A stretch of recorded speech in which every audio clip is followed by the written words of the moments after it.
All right, so run update. This weekend I did the Free State Trail Marathon that's up by Meriden, and I DNF'd my 5th marathon out of 7. Yay! I had so much fun though. This course was a blast. It was all over, up and down, and I would say over half of the time your foot was landing on rock. So, lesson learned. If you think you're going to do trail running and just train on dirt and gravel, you really need to pound the pavement still just to toughen your feet up for times when you're running on rock. There was a lot of rock, tons of rock, very technical, much tougher than Outlaw for sure. Not just massively so, but definitely a lot more technical. Post Oak was a lot of mud when I went. So anyway, lesson learned. I needed more hill training, more pavement pounding to toughen up my feet. I am doing a lot of hill work for Pikes Peak, but I can see Pikes Peak I've heard is also quite rocky. So I can definitely see I need to be pounding the pavement a lot more. Just getting out on the pavement and putting in base miles so my feet are tough and not always in cushioned shoes. And I may end up getting a more cushioned pair of shoes to run Pikes Peak. I can definitely see that being a factor now. Also, I had my Camelback hydration pack and I wore it over a sleeveless shirt. Not smart. I've seen pictures before of people's bloody, chafed shoulders, and I felt like if I tried to do another loop, that was the kind of situation I was going to end up with. I actually walked in the last few miles because I thought, fuck it, I'm enjoying the scenery. It's such a great trail, so much fun. You're going around the edge of a lake. You're actually in the trees in the shade most of the time. Saw one red snake. I can definitely see how someone could end up seeing a bobcat or a mountain lion. Just forewarned. I think next time I would take pepper spray, definitely for nighthawk, which they do at night, which has got to be pretty gnarly over all those rocks. So I learned I need to get a different shirt to wear under my hydration pack, because trying to tape around that and lube is kind of a lost cause, especially with something as long as a marathon on a trail like that, and it just bounced quite a bit. I don't know. That's something I need to do some experimenting with while I'm at home, seeing what I need to do to secure a hydration pack so I can go a lot of miles and not have to worry about chafing. So lesson learned there. With all the terrain, I think next time I would tape the balls of my feet and my big toes, maybe my first 2 toes on each foot, because I was definitely feeling some heat. I didn't end up with any blisters, but you could definitely feel the rub. So lesson learned on that. I learned so much from this run. But I will say, this is my 5th DNF. I finished 2 marathons. So far, I peaked at my first marathon in 2016. Oh, well. DNF Virginia Beach, that was over hypothermia, because I listen to people that say, oh, don't wear too much clothes, you'll warm up while you're out there, blah, blah, blah. No.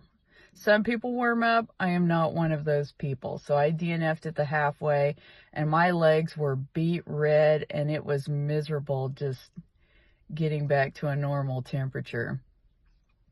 So, lesson learned on that one. I had 2 marathons where I had electrolyte issues. One was Grandma's. I had them at Portland, but went ahead and walked it in. And then the other one was Niagara Falls, where I had some issues that were kind of beyond salt tablets. Just because you're taking salt tablets, and even if they have trace minerals, you could still have another mineral or something that's messing you up. So for me, I take potassium citrate, and I also completely changed how I eat the day or 2 before. I do mostly fruits and vegetables and stuff, and I'm still kind of playing around with that, because if I eat acidic, Whether you're acidic or not has to do with your electrolytes. That all works together, and it will fuck you up. It will fuck you up good. And so, got that figured out. I didn't have any issues with that. Chisholm Trail, I DNF'd, and that really sucked because it was so darn flat. But changing my diet, I had too much dairy the day or two before, and it just sat in my gut like a rock, and my stomach hurt so bad. Something down there was hurting anyway.